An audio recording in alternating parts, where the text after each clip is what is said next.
কার্তিক মাসের সর্বশ্রেষ্ঠ কাজ তুলসী গাছে বেঁধে দিন এই একটি জিনিস, সকল মনস্কামনা পূর্ণ হবে, সারা বছর শ্রীকৃষ্ণের আশীর্বাদ পাবেন। নমস্কার বন্ধুরা, ভক্তিমূলক কথা চ্যানেলে জানাই আপনাদের সকলকে স্বাগত। বন্ধুরা, আশা করছি ঈশ্বরের আশীর্বাদে আপনারা প্রত্যেকেই ভালো আছেন এবং সুস্থই আছেন। চলছে হিন্দু বর্ষপঞ্জিকার পবিত্রতম মাস এবং ভগবান শ্রী বিষ্ণুর অত্যন্ত প্রিয় মাস কার্তিক মাস। এই মাসে আবার মা লক্ষ্মী মর্তলোকে বিচরণ করেন। বন্ধুরা, কোজাগরী লক্ষ্মী পুজো থেকে শুরু করে দীপান্বিতা অমাবস্যা পর্যন্ত এই সময়কালকে বলা হয়ে থাকে মহালক্ষ্মীর আবির্ভাবের সময়কাল। ঋষি দুর্বাসার অভিশাপে স্বর্গ লক্ষ্মীহীন হয়ে পড়লে এই সময়কালে সমুদ্র মন্থনের পর আবার স্বর্গের দেবতারা মা লক্ষ্মীকে লাভ করেন। এই মাসে ভগবান বিষ্ণুর সেবা এক গুণ করলে সহস্র গুণ ফল লাভ করা যায়। এই মাসে প্রত্যেক মন্দিরেই তুলসী গাছের নিচে বিষ্ণুর প্রীতি লাভের জন্য দীপ দান করা হয়। তুলসী গাছ ভগবান বিষ্ণুর অত্যন্ত প্রিয়। তুলসী পাতা ছাড়া ভগবান বিষ্ণুর পূজা সম্পূর্ণ হয় না।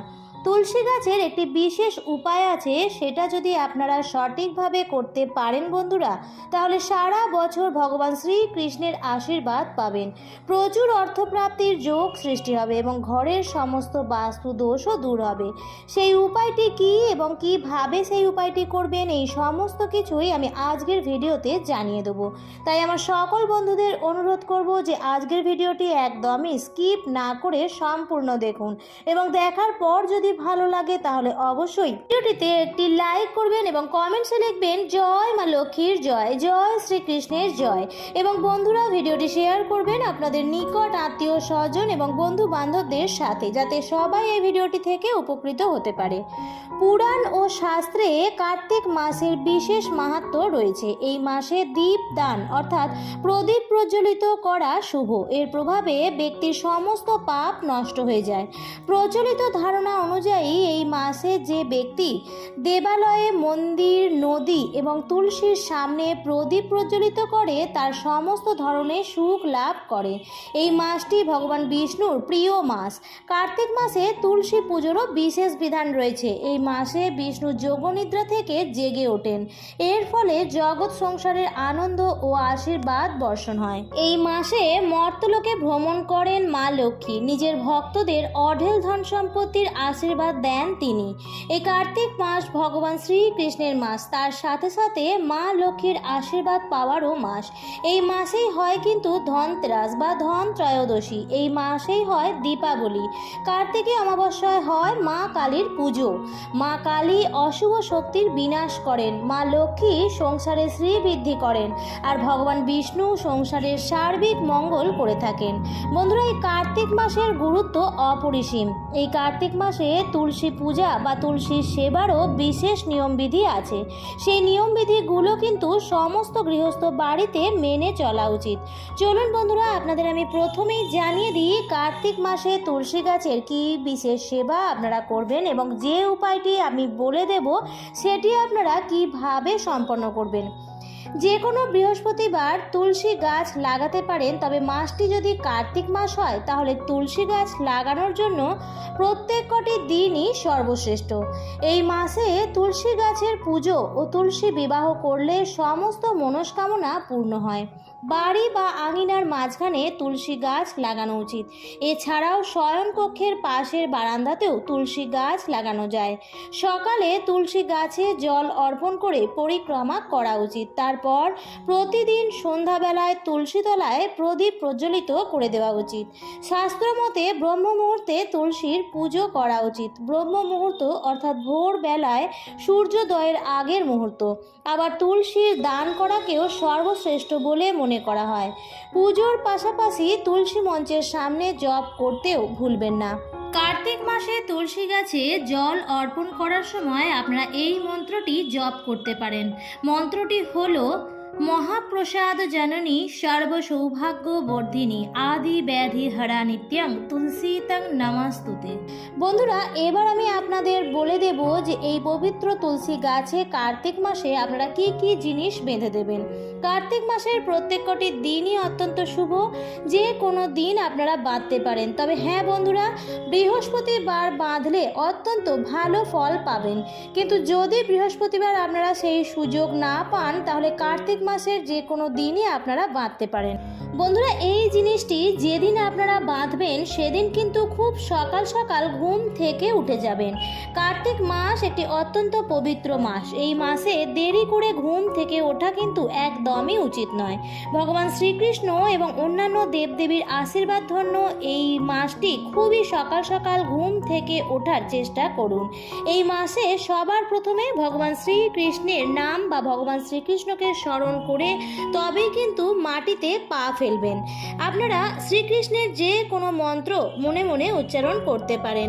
আপনারা এই মন্ত্রটিও উচ্চারণ করতে পারেন, আর মন্ত্রটি হলো ওম নমো ভগবতে বাসুদেবায় নমঃ, অথবা শ্রীকৃষ্ণের যে কোনো প্রণাম মন্ত্র আপনারা উচ্চারণ করতে পারেন। ভগবান শ্রীকৃষ্ণকে আপনারা মনে মনে স্মরণ করে তারপর আপনারা দিনটি শুরু করবেন। সেদিন ঘর দুয়ার একবারে ভালোভাবে পরিষ্কার পরিচ্ছন্ন করে নেবেন। সূর্যোদয়ের পূর্বেই ঘর দুয়ার ঝাড় দিয়ে দেওয়া, পরিষ্কার করে নেওয়া অত্যন্ত ভালো। ঘর দুয়ার মুছে স্নান সেরে চেষ্টা করবেন সবার প্রথমে শুদ্ধ বস্ত্র পরে তুলসী তলায় জল দিতে। বন্ধুরা, শুধুমাত্র রবিবার দিন এবং একাদশীর দিনটি বাদ দিয়ে প্রত্যেক দিনই তুলসী গাছে জল অর্পণ করবেন। এই দুটি দিন দেবী তুলসী ভগবান বিষ্ণুর জন্য উপবাস করে থাকেন, তাই এই দুটি দিনে জল দিলে মা তুলসীর উপবাস ভঙ্গ করার পাপ লাগে। তারপর ঠাকুর ঘরে চলে আসবেন। ঠাকুর ঘরে যেরকম আপনি নিত্য পুজো করে থাকেন সেই রকমই করে নেবেন। কার্তিক মাস যেহেতু ভগবান শ্রীকৃষ্ণের মাস, তাই সবার প্রথম শ্রীকৃষ্ণের পূজা অর্চনা করবেন। তারপর আপনার সিংহাসনের যা যা দেবী এবং দেবতা আছেন সবার পূজা অর্চনা করে নেবেন। সেই দিন একটি নতুন হলুদ রঙের সুতো নেবেন। এই হলুদ সুতোটি আপনারা পেয়ে যাবেন দশকর্মার দোকানে। যদি কোনো কারণবশত আপনি হলুদ সুতো না পান, তাহলে মৌলি ধাগাও নিতে পারেন। আর যদি সাদা রঙের সুতো ব্যবহার করেন বন্ধুরা, তাহলে সেক্ষেত্রে সেটি হলুদ দিয়ে রং করে নেবেন। সেই হলুদ রঙের সুতো নিয়ে আপনি 9টি গিঁট দেবেন। ভগবান শ্রীকৃষ্ণের কাছে মনস্কামনা জানিয়ে আপনি 9টি গিঁট দেবেন এবং তারপর সেই সুতোটি আপনি ভগবান শ্রীকৃষ্ণের চরণের কাছে রেখে দেবেন। সারা দিন ব্যাপী সেটি শ্রীকৃষ্ণের চরণের কাছেই থাকবে। তারপর সন্ধ্যাবেলায় যখন আপনি প্রদীপ প্রজ্বলিত করবেন, সন্ধ্যা দেবেন, তখন সেই সুতোটি নিয়ে তুলসী গাছে সেই সুতোটি বেঁধে দেবেন। মা তুলসীর কাছে সেদিন মাটির প্রদীপ জ্বালাতে ভুলবেন না। কার্তিক মাসে কিন্তু দীপ দান করা অত্যন্ত ভালো। কার্তিক মাসে নিজের ঘরে ঠাকুরের সিংহাসনে এবং তুলসী গাছের সামনে অবশ্যই প্রদীপ প্রজ্বলিত করা উচিত। তাই কার্তিক মাসের প্রতিদিন সন্ধ্যাবেলায় কিন্তু তুলসী তলা অন্ধকার রাখবেন না। মাটির প্রদীপ একটি অবশ্যই জ্বালাবেন এবং যেদিন এই সুতোটি বাঁধবেন সেদিন তো অবশ্যই জ্বালাবেন। সন্ধ্যাবেলায় তুলসী গাছে হাত দেওয়া ভালো নয়, তাই অবশ্যই যেদিন এই কাজটি করবেন তার আগে মা তুলসীকে প্রণাম জানিয়ে মা তুলসীর অনুমতি নেবেন। বন্ধুরা, যেদিন আপনারা এই সুতোটি বাঁধবেন সেই দিন তুলসী গাছে একটি লাল রঙের নতুন ওড়না পরিয়ে দেবেন। কার্তিক মাসে তুলসী বিবাহ হয়, তাই কার্তিক মাসে তুলসী গাছে লাল ওড়না পরানো অত্যন্ত শুভ বলে মানা হয়। সকালবেলায় যখন তুলসী গাছে জল দেবেন তখন আপনারা ওড়নাটি পরিয়ে দেবেন এবং সন্ধ্যাবেলায় এই হলুদ সুতোটি বেঁধে নেবেন এবং আপনার যা যা মনস্কামনা আছে সেটিও জানাবেন। যদি আপনি আপনার পরিবারের সুখ শান্তি সমৃদ্ধির জন্য এই কাজটি করে থাকেন তাহলে সেটিও জানাবেন। বন্ধুরা, এই কাজটি করলে আপনার ঘরের সমস্ত বাস্তু দোষও কিন্তু দূর হয়। তবে তুলসী গাছের এই উপায়টি করার আগে কিছু কিছু সাবধানতা অবশ্যই মেনে চলবেন। যেদিন তুলসী গাছের এই উপায়টি করবেন সেদিন কিন্তু আমিষ খাবার গ্রহণ করবেন না। যদিও কার্তিক মাসে আমিষ খাবার খাওয়া উচিত নয়, তবুও যদি আপনারা এই মাসে আমিষ খাবার গ্রহণ করে থাকেন তাহলেও বলবো এই বিশেষ দিন কিন্তু আপনারা নিরামিষ আহার গ্রহণ করবেন। তাও যখন তখন তুলসী পাতা তুলবেন না, শুধুমাত্র সকালবেলায় তুলসী পাতা তোলা উচিত। অন্য কোনো সময় রবিবার দিন কিন্তু তুলসী গাছে হাত দেবেন না। বলে রাখি বন্ধুরা, তুলসী পাতা কখনো বাসি হয় না, তাই তুলসী পাতা পুরনো হলেও ব্যবহার করা যায়। যখন তখন তুলসী গাছের চারা লাগানো যায়, তার জন্য কোনো দিন নেই, তবে কার্তিক মাসটি এই গাছটির জন্য সব থেকে বেশি উপযুক্ত।